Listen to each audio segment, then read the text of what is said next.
Tbilissi, capitale de la Géorgie, 1,4 million d'habitants. L'architecture de la ville reflète son passé soviétique. La Géorgie a obtenu son indépendance en 1991 et cherche désormais à rejoindre l'Union européenne. Mais elle reste un pays en transition. L'Organisation des droits des piétons, Yare Pekit, basée à Tbilissi, œuvre pour promouvoir les droits des piétons en Géorgie. En Géorgie et dans d'autres États soviétiques, le Fonds des Nations Unies pour la démocratie, le FNUD, soutient la transition démocratique en finançant des organisations locales de la société civile, comme Yare Pekit. Ce n'est pas un projet de sécurité routière, c'est pour redonner le pouvoir à la population, surtout aux piétons. Il s'agit de replacer les gens au centre de la société, pas les voitures. Ces dernières années, la circulation sur les routes de Tbilissi a augmenté de façon alarmante. Mais la législation portant sur l'utilisation accrue des routes se fait attendre. La majorité de la population ne possède pas de voiture, mais les piétons, y compris les personnes âgées ou handicapées, n'ont jamais la priorité dans la rue. La circulation sur l'avenue Rustavelli, la route principale qui traverse le cœur de la ville, est en flux continu. À chaque extrémité, on trouve un passage souterrain, mal éclairé, mal famé, qui empeste l'urine, le seul passage pour les piétons. C'est le cas également dans d'autres capitales post-soviétiques. Séparer un homme post-soviétique de sa voiture, c'est comme séparer Gengis Khan de son cheval. Il ne se laissera pas faire. Mais on espère qu'en commençant avec les jeunes, un nouvel état d'esprit va s'instaurer. Selon les dernières statistiques du ministère des Affaires internes, les accidents de la route en Géorgie augmentent de manière constante depuis 3 ans. Et beaucoup de victimes sont des piétons. Dans l'ancienne Union soviétique, on a encore tendance à assujettir les humains aux machines. Car posséder une machine équivaut à détenir un pouvoir. Marcher ou prendre les transports en commun vous met en position d'infériorité au conducteur. La Géorgie n'a apporté aucune modification significative à sa législation routière depuis l'époque soviétique, donc une grande partie est désuète et l'urbanisme soviétique, la conception générale des villes et les règles de la circulation s'orientaient plus sur les autorités et n'insistaient pas sur les droits des piétons. Erekle Orushadze fait partie du conseil de Yare Pekit, qui signifie « aller à pied » en français. Avec l'aide du Fonds des Nations Unies pour la démocratie, Yare Pekit identifie les priorités en matière d'urbanisme et représente les intérêts des piétons dans la planification urbaine.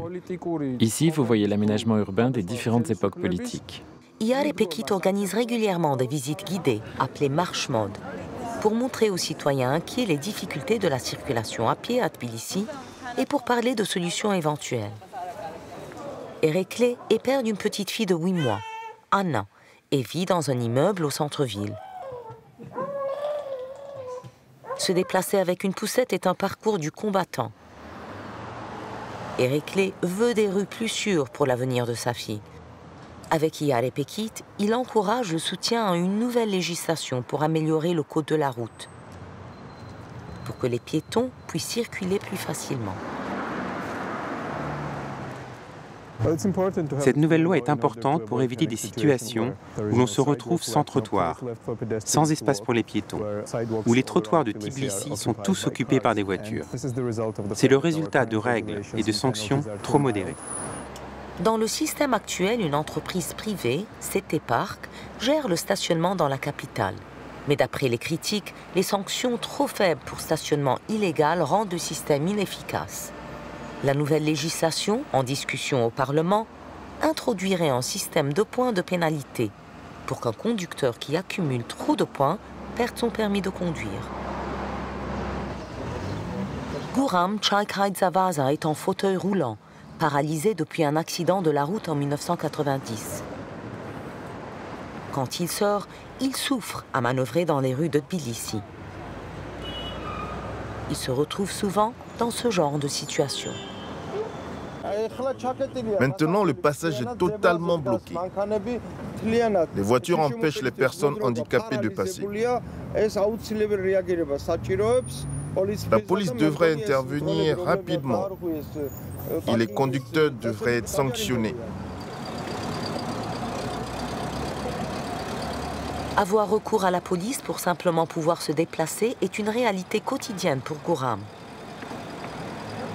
Les activistes espèrent changer tout ça en poussant les autorités à écouter la population et en faisant campagne pour les droits des citoyens.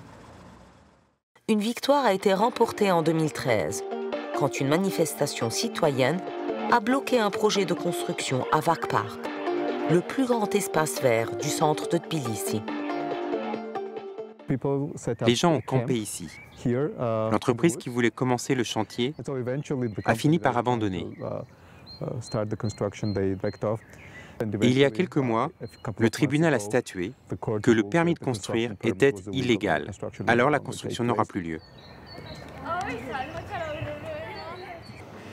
Dimanche matin, au bureau de Iarepekit à Tbilissi, Hélène Markvelashvili, directrice de l'organisation, et son équipe préparent une manifestation devant le Parlement géorgien.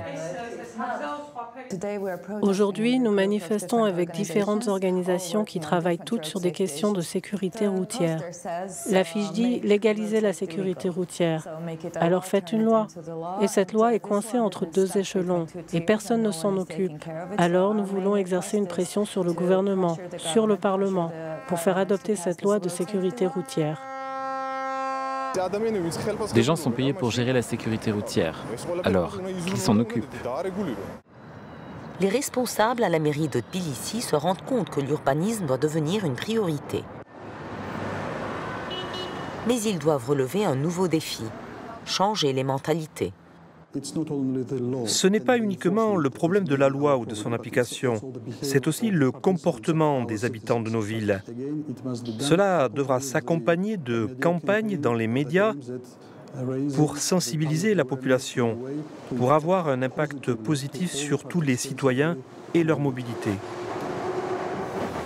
Pour la jeune génération de Tbilissi, l'avenir est une ville où les piétons n'ont pas peur de circuler, où les transports en commun sont améliorés, où l'on peut traverser en sécurité et où les conducteurs respectent les autres usagers. Une ville où la municipalité répond aux besoins de ses citoyens et les écoute pour le bien de tous. Quand on a commencé ce projet, il n'y avait aucun mouvement organisé pour le droit des piétons en Géorgie, ou, je crois, dans l'ensemble de l'espace post-soviétique. En lançant ce projet, nous espérions non seulement redonner à la population de Tbilissi le pouvoir de se faire entendre, mais aussi servir de modèle pour des projets similaires dans d'autres pays de la région. Grâce à des activités de sensibilisation menées par des organisations de société civile, comme Iarepekit, les générations futures de la Géorgie seront mieux informées du code de la route et des droits des piétons. Et les humains seront considérés comme les maîtres des machines, et non l'inverse.